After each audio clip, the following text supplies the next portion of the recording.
Morning, Jeannie. Hey, Brew. Who's our guest on the Energy Nerd Show today? I'm super excited. Today we have Paula García from the Union of Concerned Scientists and John Walkey from Green Roots. Welcome.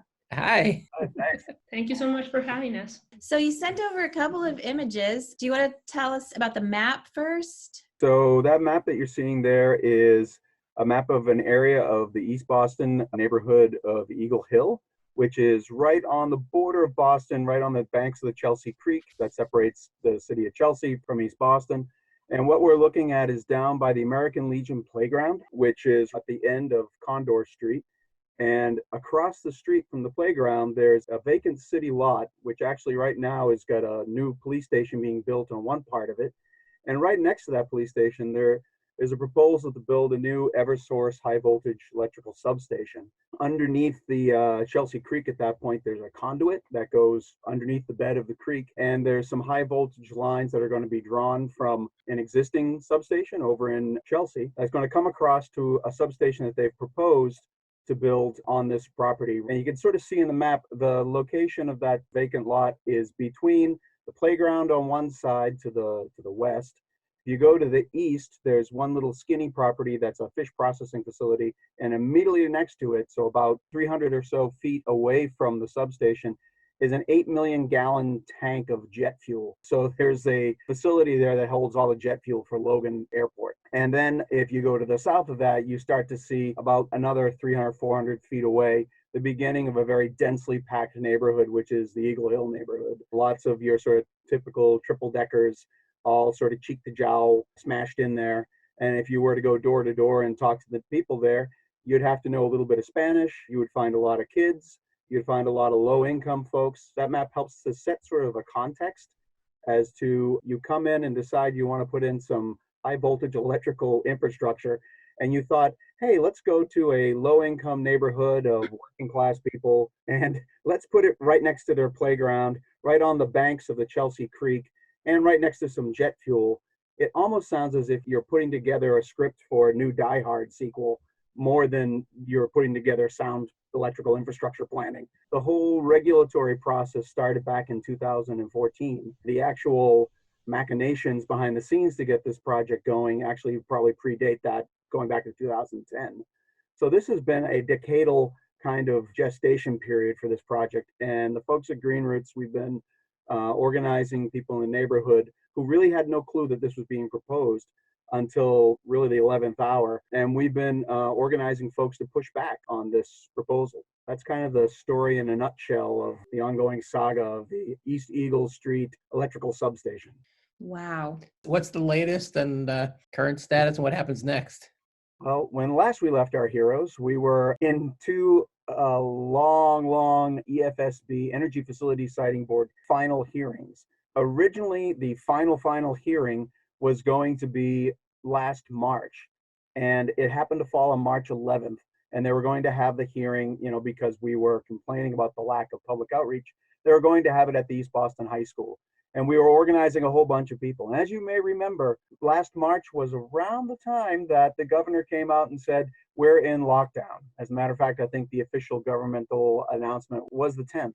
So we said, there's no way that you can have a bunch of people come into an auditorium to yell and froth at the mouth while we're in the midst of this pandemic. And so they shut the thing down. And they said, all right, we cancel. And it took them until November before they finally said, okay, we've gotten comfortable with this kooky new technology. I think we can do this. Let's have this hearing. And they scheduled it for December. We were getting ready for the December hearing. And what ended up happening was they split it up into 2 evening Zoom sessions. They did the first night, and the second night we had a snowstorm. And you would say to yourself, well, it's virtual. Why does that matter? But the reality is they had a DPU, a Department of Public Utilities hearing the same day that they canceled because all the utility companies who are going to that hearing are first responders during a storm. And we said, well, this community, they are first responders as well. That's why we have such huge high COVID rates. These are the people who are responding in emergencies as well as the utility companies. So if you're going to cancel that meeting, you should be canceling this one. So they canceled it. They rescheduled it for early February. We had another snowstorm. It was like something was giving them a signal They weren't listening. They rescheduled it for this past Monday, and we had Monday afternoon from 1 p.m. to 8 p.m. marathon Zoom session. It spilled over to Tuesday morning, 9 to 12, and they still haven't actually finished. Normally you'd hear some testimony, you'd hear both sides, there'd be some questions from the board, and they'd put out the tentative decision they've already written. They would say, all right, here are some conditions on it. They'd vote on it, we'd be done. We haven't gotten to finish that last stage yet. So we know they're probably, they're going to approve this. It's a question as to what kind of conditions they're putting on it. And it's also a question as to, until they approve it, it's not approved. So we're still pushing back on it. Yeah, and two things that I would like to add are that if you listen to the hearing, which is available online already, every single person that testified, other than Eversource, was against this substation proposal. So while you have a hearing, you hear that the big majority is saying, we don't want this project in our neighborhood, and still you go ahead and approve it. What's the purpose of having a hearing then?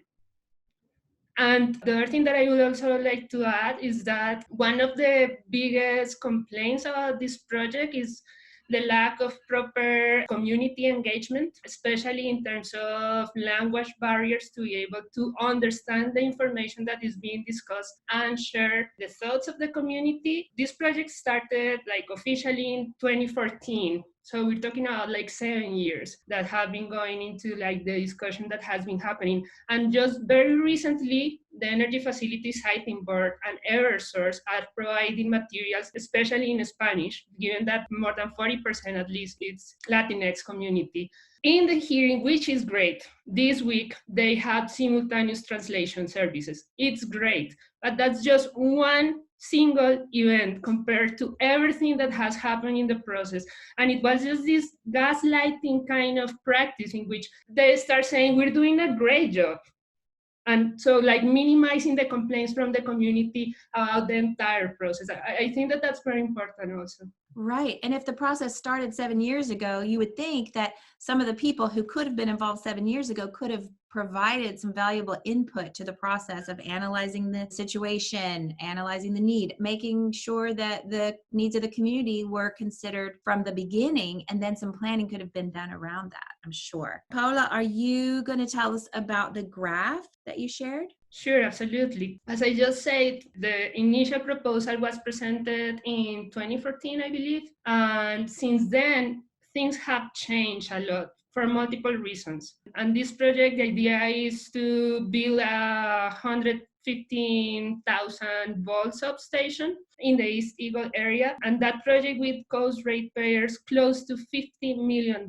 It's a lot of money. Since then, things have changed in multiple fronts. Initially, the utility was justifying the substation, saying that there was going to be an increase in the demand of energy in the area, and that for that reason, to make sure that the reliability of the system was not compromised, the substation was needed. Again, we're talking more than 6 years ago. Something that was happening in that moment is very different to what is happening right now. And if we look at the latest 10-year forecast from ISO New England, what we see is that actually, even under extreme summer conditions, the peak demand for the overall region is expected to decline. Clearly, we don't know specifically what's going to happen for this area, but please, Eversource, show the data that justifies that the substation is still needed, because we know that for the region, that's not the reality that we are going through. And why the peak demand is expected to decline over time? Because we have amazing resources like energy efficiency and solar that are contributing to address that peak demand. We know from looking at the New England forecasts of demand over the years that the ISO New England over forecasts demand very reliable. It's one of the common things, right? Year after year, the forecasts are higher than what actually materializes. So, if that continues to be the case, then it seems like demand in general isn't growing. It's either flat or decreasing. And then I would think in this particular area, maybe there's opportunities for distributed resources, like you said, solar or microgrids or targeted energy efficiency efforts. Yes, and just building on that you're saying, Bruce, there are a number of things that are important to take into consideration. One is that solar and energy storage are being already used in multiple places across the country to address peak demand and to make sure that we don't need to invest so much money in centralized traditional approaches to provide electricity like substations. We have examples from Utah, we have examples from Vermont. For instance, in Vermont, we have like 500 residential customers that are using solar and energy storage and helping the utility to avoid very expensive investments in infrastructure to address increases in peak demand. The other thing that is very important also to take into consideration is the decrease in costs of energy storage and solar compared to what was the picture 6 or 7 years ago.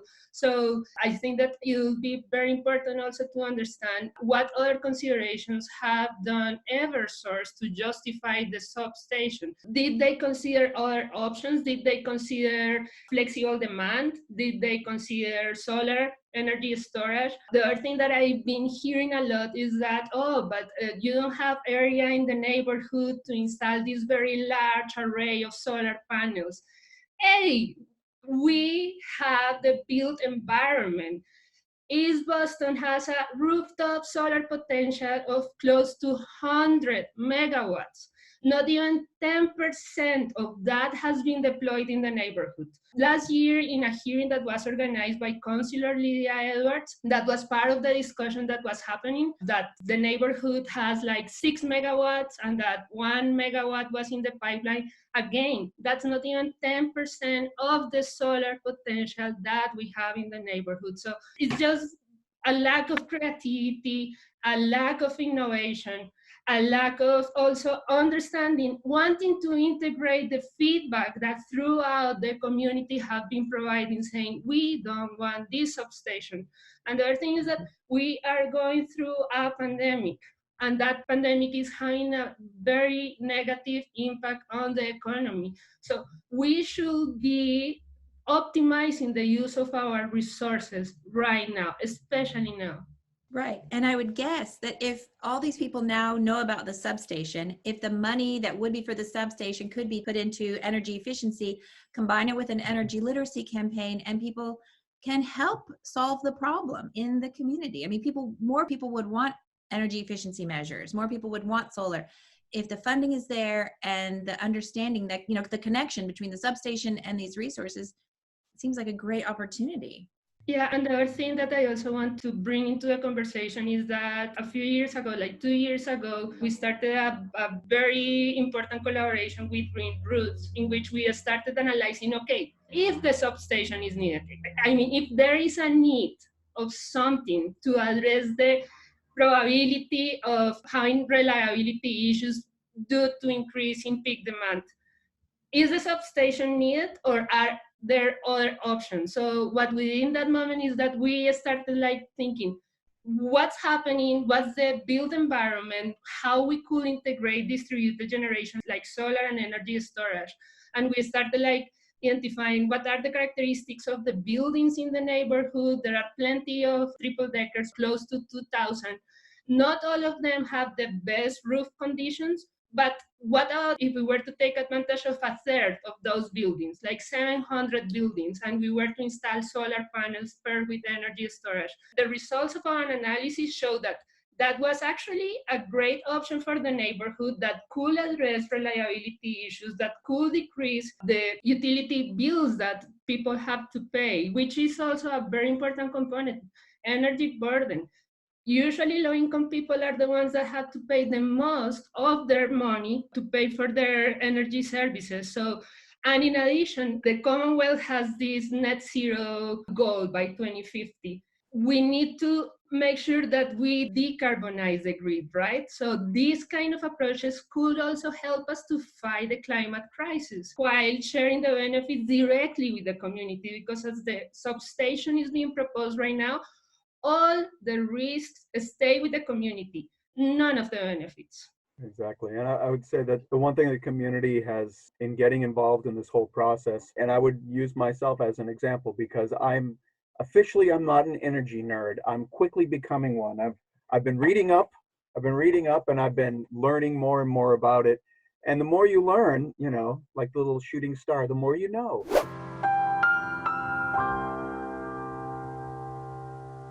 The more outraged you get, because one of the things that just seems really ridiculous is the fact that we mentioned the ISO New England SELT reports where the forecasts every 10 years. I went back and put these in a graph. So I'm a nascent nerd. I put all these forecasts in a graph, and each year you see a line that's shooting up, and each year it keeps going down till it's going like in the opposite direction. That's at New England wide. We looked at Massachusetts. It's a similar scenario. We looked at around the greater Boston area. It's a similar scenario. And then for some reason they said, oh, this pocket is different. And well, what data are you using? Well, it's our data. And okay, well, can we see that? No, because it's our data and we're telling you you need it. Okay, well, who benefits from this? Oh, you benefit from it.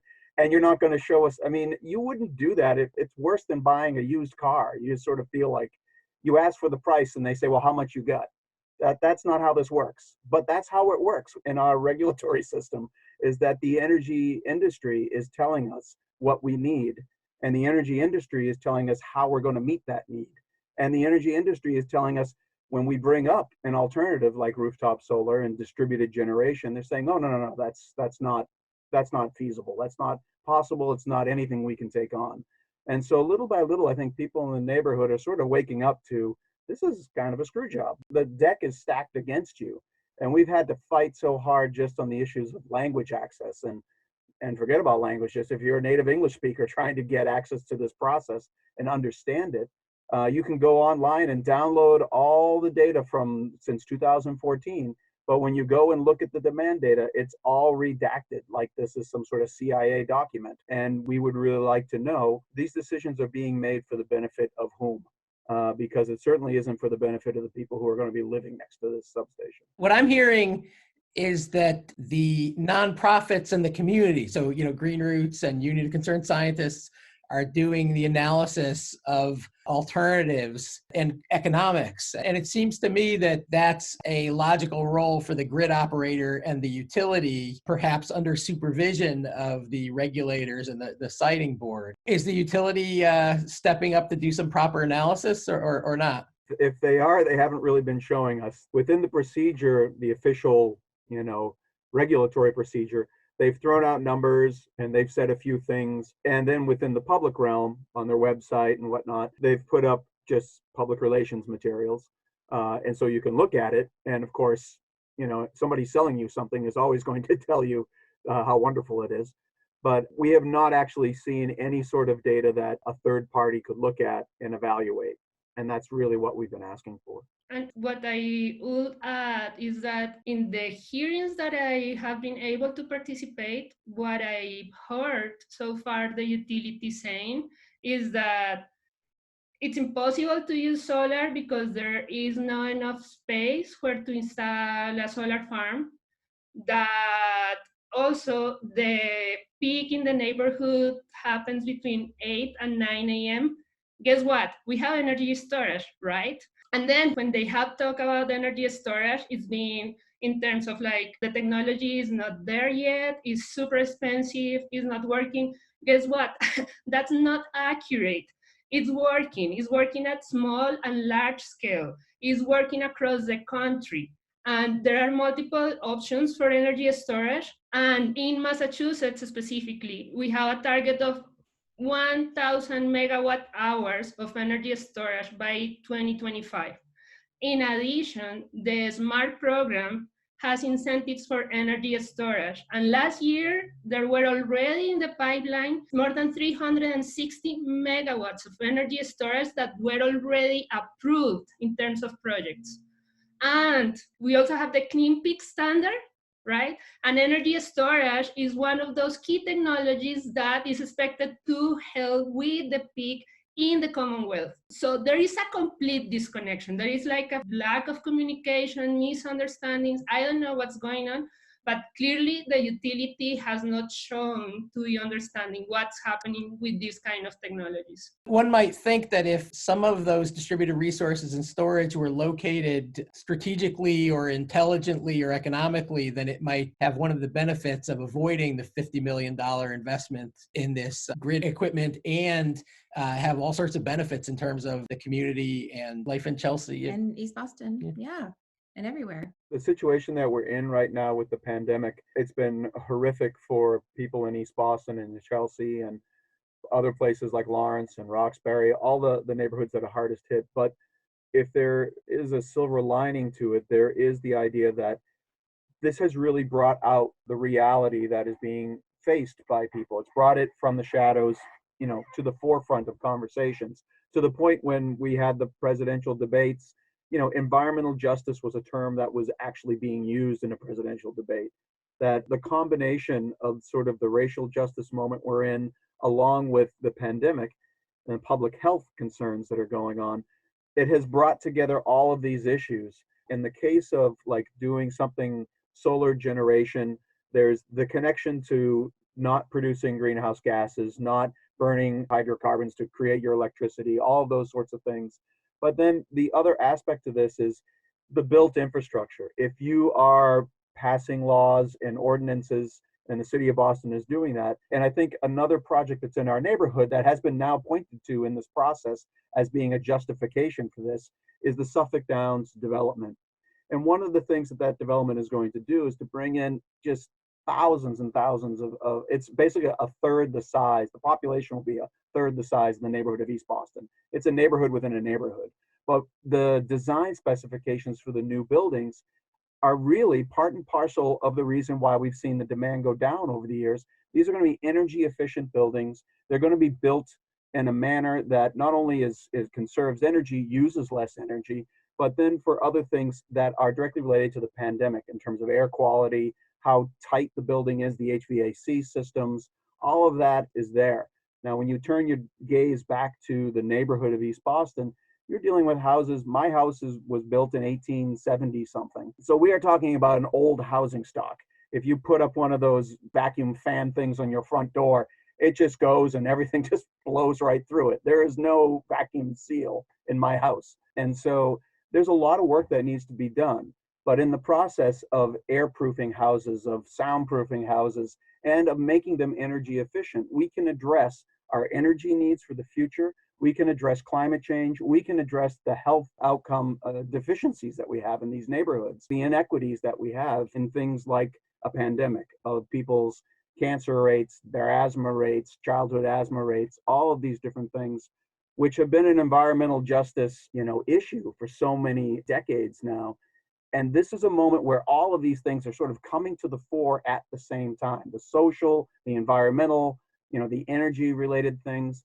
And we have solutions in our hands. And the thing that is preventing us from implementing those, aside, the money is always an issue, but when the regulatory system and the actual infrastructure that we have, legal infrastructure, is such that it prevents us from implementing things that benefit the community, but will benefit the bottom line for an investor-owned utility. I mean, that's where we have to say, wait a minute, where are our priorities?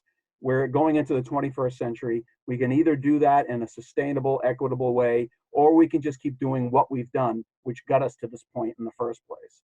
And so this really is a critical moment for us to reconsider these issues. The other important benefit of thinking about decentralized kind of approaches like solar and storage at local level is thinking about climate resilient infrastructure, because the substation is proposed for a place that is already getting flooded.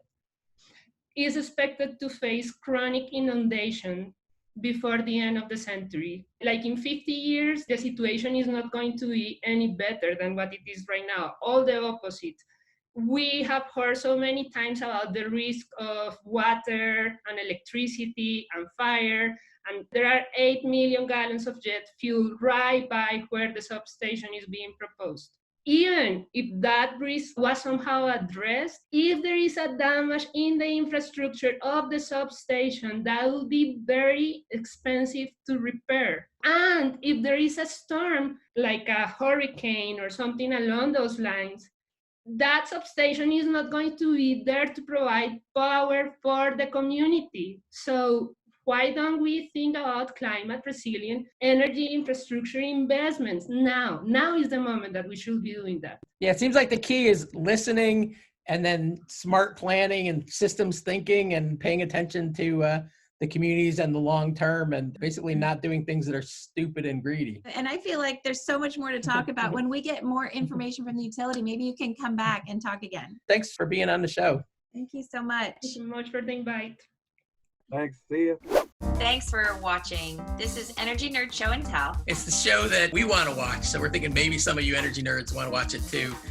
If you do, then hey, tell your friends and subscribe right around here. Click there. And check or there or over here. Instagram and Twitter and Facebook and YouTube and where else? And the Energy Nerd website at energynerdshow.com. You can always go there. And if you want to be a guest, you can volunteer to be a guest. We love to have guests. In fact, that's kind of what the show is all about. Absolutely.